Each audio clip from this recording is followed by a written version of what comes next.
도리스 레싱은 이란에서 태어난 영국인 작가입니다. 2007년 노벨 문학상을 받기도 했는데 그때 그녀의 나이가 88세로 역대 노벨 문학상 수상자 중 최고령의 나이에 큰 영예를 얻기도 했습니다. 영국인이지만 이란에서 태어난 그리고 유년기를 아프리카 짐바브웨에서 보낸 특이한 이력이 있는 그녀는 그 당시 여성이라면 얽매이곤 했던 일정한 틀에서 벗어날 수 있는 자유를 부여받습니다. 여성의 사회활동이 그리 활발하지 않던 시기였음에도 그녀는 목가적인 생활을 하며 자유롭게 상상할 수 있는 여건에서 생활합니다. 동시에 그녀는 다른 여성들의 제한된 사회활동과 억압된 욕구 표출에 대해 목소리를 내던 작가이기도 했죠. 그녀가 평범한 가정을 꾸리고 지내는 것을 거부하고 작가의 길에 들어선 것, 작가가 되어서 써낸 여러 작품을 들여다볼 때 그녀가 단순 흥미를 위해 소설을 써온 게 아니라 여성 해방을 위해 거리낌 없는 의견을 제시한 작가란 걸 알 수 있습니다. 오랜 시간 소설가로 활동한 만큼 많은 작품이 국내에도 번역되어 있는데 그녀의 대표작 중 하나로 꼽을 수 있는 작품이자 비교적 최근에 쓰여진 그녀의 소설 다섯째 아이에 대해 이야기해보려 합니다. 소설은 데이비드와 해리엇의 만남에서부터 시작됩니다. 그들은 보수적이고 답답한 사람이라는 세간의 평가를 받을 정도로 올곧고 완고한 사람이었으나 첫 만남에 서로를 알아봅니다. 진부한 표현일지 모르지만 자석에 끌린 것처럼 동시에 서로에게 향한 데이비드와 해리엇은 이듬해 결혼을 하는 것까지 일사천리로 결정하게 되죠. 부부는 많은 자식을 낳기를 원했습니다. 그리고 많은 자식들에게 방을 마련해 주기 위해 런던이 아닌 교외 지역에 커다란 저택을 손에 넣습니다. 적어도 6을 낳자고 이야기했던 이들은 단거리 달리기를 하듯 아이를 만들어내기 시작합니다. 장남인 루크를 낳자마자 그녀는 또다시 임신해 이듬해 헬렌이라는 예쁜 딸을 낳습니다. 그리고 2년 뒤 제인이, 그리고 다시 3년 뒤 폴을 낳게 되죠. 그해 크리스마스가 되기 전 다섯째 아이를 임신합니다. 다섯째 아이는 임신 때부터 다르다는 걸 느낄 수 있었습니다. 해리엇은 이미 4번의 임신을 해본 경력자였지만 이렇게 강한 생명력을 가진 아이를 경험해보지 못했습니다. 지나치게 격렬하게 움직이는 태아 때문에 그녀는 자주 고통스러워했으며 끊임없이 진정제를 삼켜야 했죠. 예상보다 한 달이나 일찍 아이는 세상 밖으로 나옵니다. 5kg이 훌쩍 넘는 커다란 체구에 표정이 별로 없던 아이, 벤이 말이죠. 태아였을 때도 그랬지만 벤은 나와서도 지나치게 격한 아이였습니다. 젖을 얼마나 세게 빨던지 수유하는 동안 해리엇은 고통스러워했고 젖이 비면 젖꼭지를 깨무는 습관 때문에 그녀는 온통 멍투성이가 됩니다. 지나가는 하나의 해프닝이라 생각했지만 벤은 이후에도 이전의 아이들과 명확히 다른 아이가 됩니다. 성장 속도가 남다를 뿐 아니라 울음소리도 짐승의 것과 유사했으며 언어를 익히는 데에도 어려움을 겪곤 했죠. 1살이 겨우 넘었지만 벤은 엄청난 괴력을 보이며 다른 아이들을 두려움에 떨게 했습니다. 사건은 얼마 뒤 벌어집니다. 휴일에 이웃이 작은 개를 데리고 집에 왔는데 다음날 아침 개가 죽어 있습니다. 설마 하는 생각에 벤의 방을 찾았는데 그는 이를 드러내며 웃고 있었죠. 3개월이 지나고 늙은 고양이마저 비슷한 방식으로 죽어 있자 가족은 물론 그들의 이웃들마저 벤의 집을 찾는 걸 꺼리기 시작합니다. 벤을 키우는 걸 힘들어하자 해리엇의 어머니였던 도로시가 자주 집을 찾아 벤을 돌봐줍니다. 하지만 벤을 돌보고 나면 도로시의 몸에도 멍이 여기저기 생겨 있었죠. 그러던 어느 날 그녀는 벤을 여기서 키울 게 아니라 요양소에 보내야 한다고 조언합니다. 데이비드는 기다렸다는 듯 요양소를 찾았고 얼마 뒤 벤을 그곳으로 보내버립니다. 벤이 사라지자 4명의 아이들은 이전에 그랬던 것처럼 웃음을 되찾습니다. 하지만 해리엇은 괴로워했고 악몽에 시달립니다. 그리고 데이비드의 반대를 무릅쓰고 요양시설을 찾게 되죠. 요양시설에서 만난 벤의 모습은 끔찍했습니다. 그곳은 선천적으로 병을 앓고 있는 아이들을 돌보는 요양소였는데 아이들을 돌본다기보다 수용소에 가까웠습니다. 벤은 구속복에 쌓인 채 진정제에 절여져 있습니다. 벤을 데리고 오자 데이비드와 4명의 아이는 다시 웃음을 잃습니다. 그리고 아이들은 커나감에 따라 기숙사가 딸린 학교 진학을 원했고 하나둘 자신이 있어야 할 곳으로 떠납니다.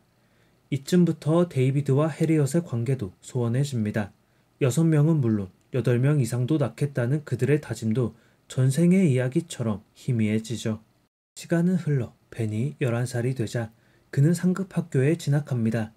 여전히 언어적 능력은 부족했지만 그런 그에게도 패거리가 생깁니다. 덩치가 큰 데릭, 폭력적인 행동의 빌리, 그리고 마른 체구에 차가운 눈을 가진 엘비스. 이들과 어울리며 벤은 며칠씩 집에 들어오지 않기도 합니다. 그들은 폭동을 보도하는 뉴스 장면에 잡히기도 하고 작은 상점이 털렸다는 보도가 나온 다음 날에는 지폐 더미를 들고 와 돈을 세기도 했습니다. 그녀는 이제 커다란 저택을 떠나 데이비드와 단둘이 살며 텔레비전에서 카메라를 응시하는 벤을 볼 것을 다짐합니다. 작품은 데이비드와 해리엇 부부와 그들의 아이들 이야기가 중심이 되어 흘러갑니다. 이들은 누구나 부러워할 만한 커다란 집에서 행복한 가정을 꾸린 이상적인 가족의 모습이었습니다. 벤이 태어나기 전까진 말이죠. 벤이 태어나며 가족이라는 든든한 선박은 크게 요동치기 시작합니다. 4명의 아이는 폭력적인 행동을 일삼는 벤을 두려워했고 데이비드는 이 아이들을 지키기 위해 벤을 배타적으로 대합니다. 해리언 역시 그런 벤이 두려웠던 건 마찬가지였지만 모성애가 그녀로 하여금 어떻게든 아이를 품게끔 만들었죠. 이 모습이 데이비드에게 반감을 사게 되며 부부 사이가 먼저 멀어지게 됩니다. 벤을 임신했을 때 데이비드가 아이들에게 들려준 이야기가 이들의 관계가 틀어지고 있음을 상징적으로 보여줍니다. 잠자기 전 따뜻한 이야기를 들려주던 데이비드가 하루는 무서운 이야기를 아이들에게 들려줍니다. 연못을 바라보고 있는데 그 속에서 본 적 없던 소녀의 얼굴을 보았고 이 소녀가 친절한 미소가 아닌 고약한 미소로 길 잃은 아이를 쳐다보고 있었다는 이야기를 말이죠. 여기서 길 잃은 소녀는 해리엇을 뜻합니다. 길 잃은 아이가 지내던 평화롭고 환상적이던 배경은 데이비드와 4명의 아이를 의미한다고 볼 수 있죠. 하지만 길을 잃고 연못 속 무서운 소녀가 쳐다보며 이들의 평온한 삶도 조금씩 금이 갑니다. 여기서 소녀가 의미하는 건 벤입니다. 이 무서운 소녀는 데이비드와 4명의 아이가 만들어 놓은 행복이라는 가치를 침범하는 방해꾼이자 두려움을 주는 외부 요인이 됩니다. 그리고 이 섬뜩한 소녀의 이미지는 벤을 임신하고 격한 산통 때문에 다른 아이들에게 소홀했던 그리고 진정제를 먹으며 그 움직임을 억제한 해리엇을 비난하는 상징이었습니다. 데이비드는 동화를 들려주는 척 아내를 비난하고 있던 것이죠. 벤은 분명 평범한 아이는 아닙니다. 남다른 발육과 이에 반비례한 언어 능력, 그리고 이따금씩 나타나는 폭력적인 행동까지 이전의 아이들이 그러지 않았다는 점에서 벤의 모습은 더 악마처럼 그려지고 있었습니다. 그렇다면 벤은 정말 악마 같은 아이, 혹은 태어날 때부터 어떤 감정을 느끼지 못하는 사이코패스였을까요? 이에 대해 자세히 설명하지는 않지만 제 견해로는 그렇지 않다였습니다. 벤이 분명 거친 아이고 다른 아이들을 겁먹게 하는 대상임은 분명합니다. 하지만 이웃이 기르던 강아지와 고양이의 죽음과 벤이 지었던 미소는 어떤 상관관계도 찾을 수 없습니다. 아이가 이유 없이 웃는 경우는 아주 많으며 늙은 동물이 갑자기 세상을 떠나는 일도 부자연스러운 건 아닙니다. 하지만 이들은 벤이 그동안 길들여지지 않은 행동을 했다는 것을 바탕으로 자연스레 동물을 죽였으리라 의심하게 됩니다. 당연히 말을 제대로 할 수 없는 벤은 자신이 그러지 않았다고 말할 수 없었고 노골적으로 아버지와 4명의 형 누나가 자신을 배척하는 상황과 마주해야 했습니다. 항상 큰 소리로 울부짖고 언어 습득이 지연되었던 벤. 그 이면에는 자신의 감정에 공감해줄 사람이 없다는 고립감에서 오는 절망과 여러 사람과 대화를 하며 자연스럽게 말을 배울 기회를 박탈당한 가엾은 어린아이의 모습이 있습니다. 벤은 철저히 배척당합니다. 그가 다른 아이들과 모습이 다르고 성격이 달랐기 때문에. 물론 다른 4명의 아이가 겪었을 불안감과 고통을 무시하자는 건 아닙니다. 하지만 2살이 되기 전부터 감옥 같은 독방살이를 해야 했던 벤이 정신적으로 문제가 생기지 않길 바라는 건 너무나 큰 욕심이 아니었을까 싶습니다. 정상적인 어른이어도 쉽게 감당하기 어려운 환경을 만들어주고 이를 모조리 벤의 탓으로 돌리는 건 너무나 비겁하고 잔인한 방법이었습니다. 그가 늦게나마 자신을 추종하는 무리를 만들게 된 것도 어렸을 적 울타리 밖으로 쫓겨났던 경험 때문이었을 겁니다.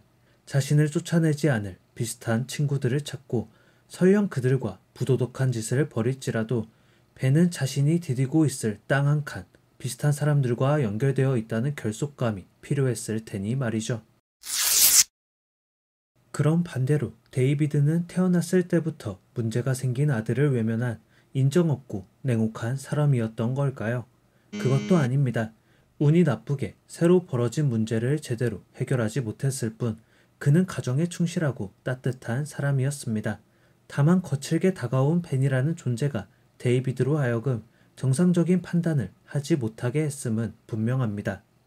데이비드는 굉장히 계획적이고 자기 확신이 강한 사람이었습니다.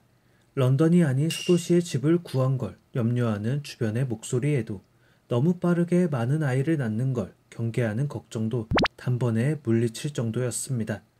하지만 지나친 자기 확신은 변수가 발생했을 때 유연한 대처가 불가능하게 합니다.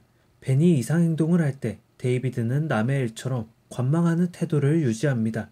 여태 모든 아이들과 잘 지내왔지만 벤은 태아일 때부터 예상할 수 없던 변수였던 만큼 경계를 늦추지 않았던 것이죠. 만일 그가 다른 아이들을 대할 때처럼 벤을 식구로 맞이했더라면, 해리엇의 근심을 조금 나눠지기로 했다면 이들에겐 다른 미래가 있었을 수도 있습니다. 하지만 그가 선택한 건 자신의 이상을 지키는 일이었습니다. 즉 기대에 부합하지 못하는 벤을 요양소로 쫓아내고 죽게끔 내버려 두는 것이 그가 설계한 미래와 어울리는 일이었던 거죠. 하지만 4명의 아이와 데이비드, 해리엇 부부의 행복을 위해 벤이 일방적으로 희생되어야 하는 건 당연히 아닙니다. 불행한 우연의 산물인 벤의 탄생, 이를 배타적으로 바라봤던 데이비드의 성급했던 행동, 그리고 모성애와 이해관계 속에서 갈등하던 해리엇, 모두 자신의 관점에서 최선의 수를 냈던 불행한 집단의 이야기였을 뿐입니다.